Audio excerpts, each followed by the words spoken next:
It has been said through the ages, without sacrifice, there can be no victory. Do you realize Two species at war, that you have the most one flesh, beautiful face? one metal. Do you realize Optimus Prime has left us. we're floating in space? 100 billion trillion planets in the cosmos. Everyone you know You want to know, don't you? someday Why they keep coming here. will die.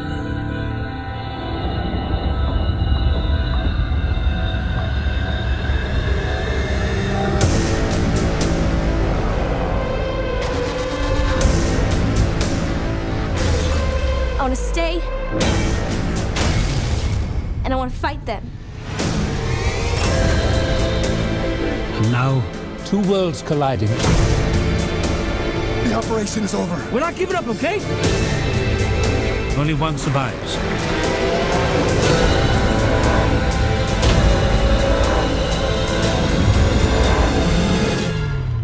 Oh my God. Forgive me.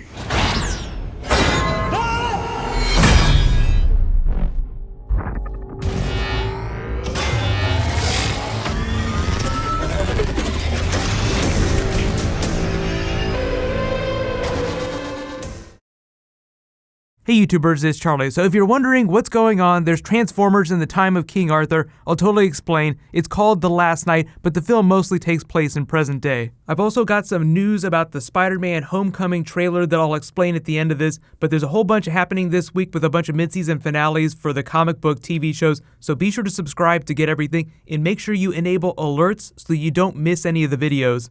But that right there looks like some hardcore Optimus Prime on Bumblebee violence. And I know that people are wondering, like, is that Unicron? So they invited a whole bunch of websites to the film set to learn things about the film.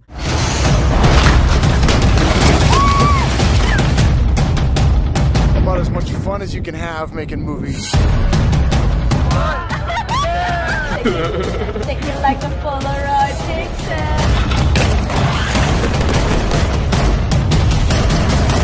I opened up pissing off the Queen.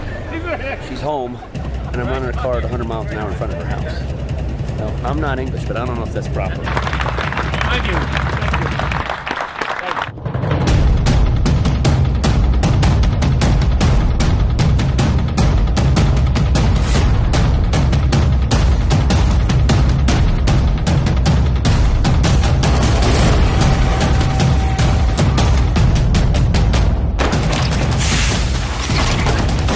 Great show. Very excited. Had a blast shooting this movie.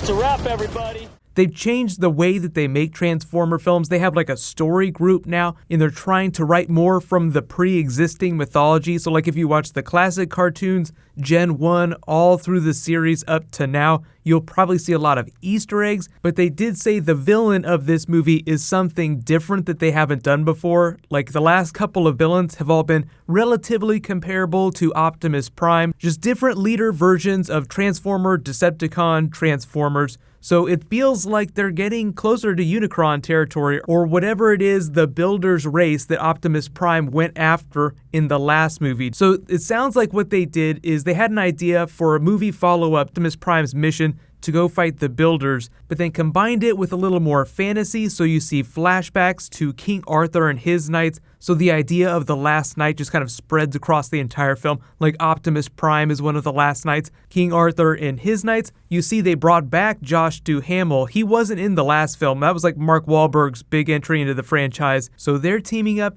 Then this actress, Laura Haddock, is basically like the new female protagonist of the film. She's this English character that's really important to saving the Earth, but doesn't really understand how that works. So she's part of the mythology. They wouldn't really reveal how that's going to work, but she might just have like a genetic link to King Arthur that has something to do with defeating the villain of the film. They also confirmed that Grimlock is coming back, so we'll have some Dinobots. He's going to wreck the shit out of a bunch of stuff. But Anthony Hopkins was probably the biggest surprise for me. I knew he was going to be in the film, but it's so funny that they dropped this right after the Westworld finale. So it sounds like a lot of the mythology, the fantasy elements of the film will flow from his character in present day. But this new Transformer is called Squeaks. He kind of partners up with this girl here. They're two of the new protagonists. So another really cool Transformer that's debuting is a submarine Transformer that just looks like a giant octopus. It's pretty badass. And they did confirm that they will explore the history of the primes. Like Optimus Prime is just the latest prime in a line of primes. So you see him floating here in outer space. That's just him in the wake of what happened after the last film left off. So something really terrible happens. He hits a low point, has to decide whether or not he wants to continue being a leader. Like you see the Bumblebee fight. There might be a fight for the leadership matrix, which makes me think of the original Transformers movie. That was all about the leadership matrix defeating Unicron. So it would be really cool if they included him in a film. And they're doing Ego the Living Planet in Guardians of the Galaxy. So giant planet-sized villains aren't off the table as long as you do them in a really cool way.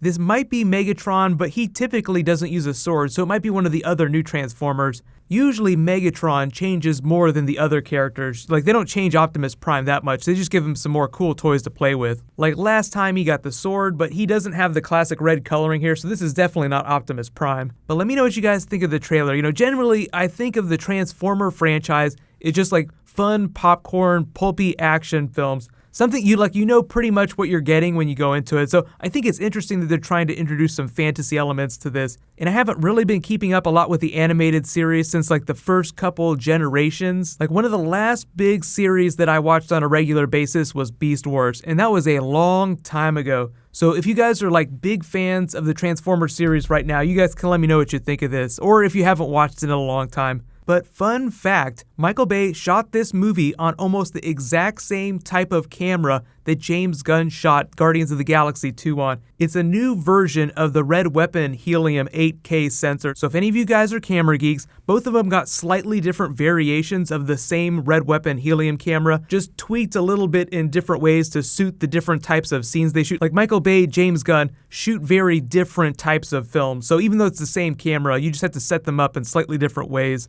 But I just love the idea of dragon Transformers in the time of King Arthur. It just makes you think of Game of Robot Thrones or something like that.